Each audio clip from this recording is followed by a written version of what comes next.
चले ले तो काने फोन लगा के कर देले बा पागल हमके फैंसी बाल कटा के मटक मटक के चले ले तो काने फोन लगा के कर देले बा पागल हमके फैंसी बाल कटा के मार के मुस्की बोले बतिया मार के मुस्की बोले बतिया लागे बड़ी हसीन। अरे के हो? जीजा के बहिन हमरे जीजा के बहिन दीदी के ननद हमरे जीजा के बहिन जीजा के बहिन हमरे जीजा के बहिन दीदी के ननद हमरे जीजा के बहिन।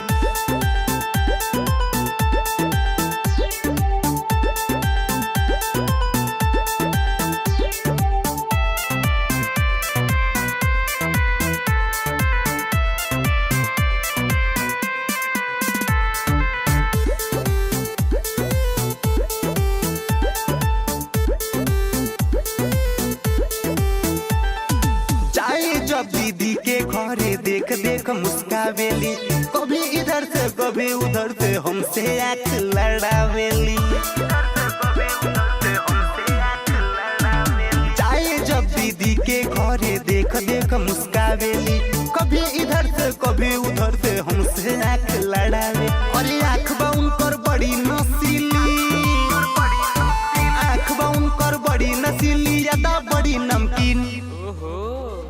जीजा के बहिन हमरे जीजा के बहिन दीदी के ननद हमरे जीजा के बहिन जीजा के बहिन हमरे जीजा के बहिन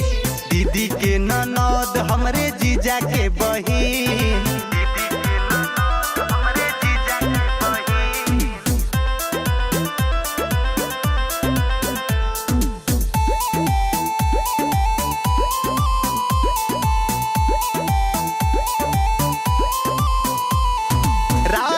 जब 10 बजे तो हमके फोन लगावेली समीर शेख के कविता डार्लिंग रतिया भर जगावेली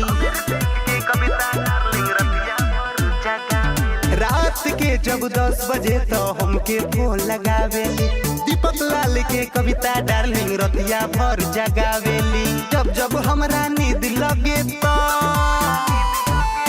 जब हमरा नींद लगे तो फोन बजे ट्रिंग ट्रिंग के करेला हो? जीजा के बहिन हमरे जीजा के बहिन दीदी के ननद हमरे जीजा के बहिन जीजा के बहिन हमरे जीजा के बहिन दीदी के ननद हमरे अरे जीजा के बहिन ने पागल।